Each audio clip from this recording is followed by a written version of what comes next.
লাফালাফি বেশি করবা না। 12 কোটিতে গাছের গোড়া আসতে নানা দেবে, মামু বাড়ি দিল্লি গিয়ে পড়বা, বাংলার জমিনে জায়গা হবে না। আর যারা একবার ক্ষমতায় যায় ওরা মনে করে এই ক্ষমতা থেকে আমাদেরকে কেউ নামাইতে পারবে না।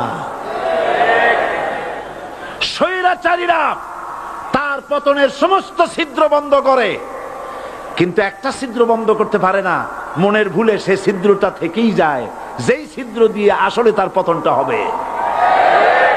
ক্ষমতায় যারা থাকে ক্ষমতার মোহে চতুর্দিকে অন্ধকার দেখে, মনে করে আমার পতন আর হবে না। যারা মানুষের উপরে জুলুম করছো, আলেমদেরকে ধরতেছো, মুসল্লিদেরকে ধরে ধরে জেলে ঢুকাচ্ছ, সময় আসবে এমন ইন্দুরের গর্ত অপমানা পালাবার জন্য। আমি দেখতে পাচ্ছি বাংলাদেশের ভাগ্য আকাশে উত্তর গগনে কালো মেঘ জমা হয়েছে, ঝড়ের পূর্বাভাস লক্ষ্য করছি। যদি মোকাবেলা করতে না পারেন সক্ষম ভাবে, এমন অন্ধকার গাঢ় কালো অমাবস্যার রাত আসতে পারে যার সুবে সাদে খাওয়া অসম্ভব।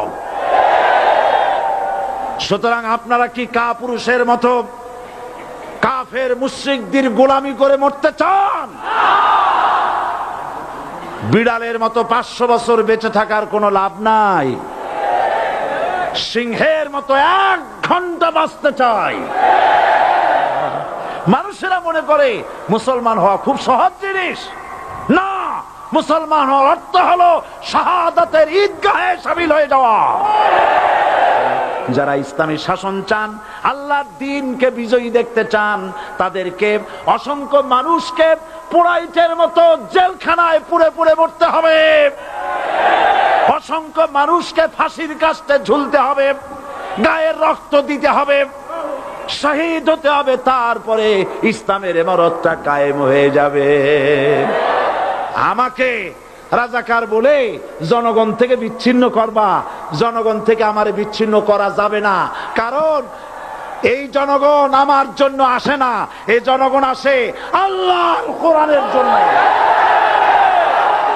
আমি বলি ধর্মের নামে আমরা রাজনীতি করি না, আমরা ধর্মীয় রাজনীতি করি। কথাটা বুঝে আসছে কিনা? ধর্মের নামে রাজনীতি নয়, আমরা ধর্মীয় রাজনীতি করি, আমরা এই কোরআনের রাজনীতি করি। এই কোরআন নিয়ে বাঁচতে চাই, এই কোরআন নিয়ে মরতে চাই, এই কোরআন থেকে আমাদেরকে বিচ্ছিন্ন করতে চায় কাফের বেঈমান মুশরিকেরা। ও আমার জাতি, কোরআন থেকে যারা বিচ্ছিন্ন করতে চায়, তোমরা কি তাদের বিরুদ্ধে জিহাদের জন্য প্রস্তুত থাকবে?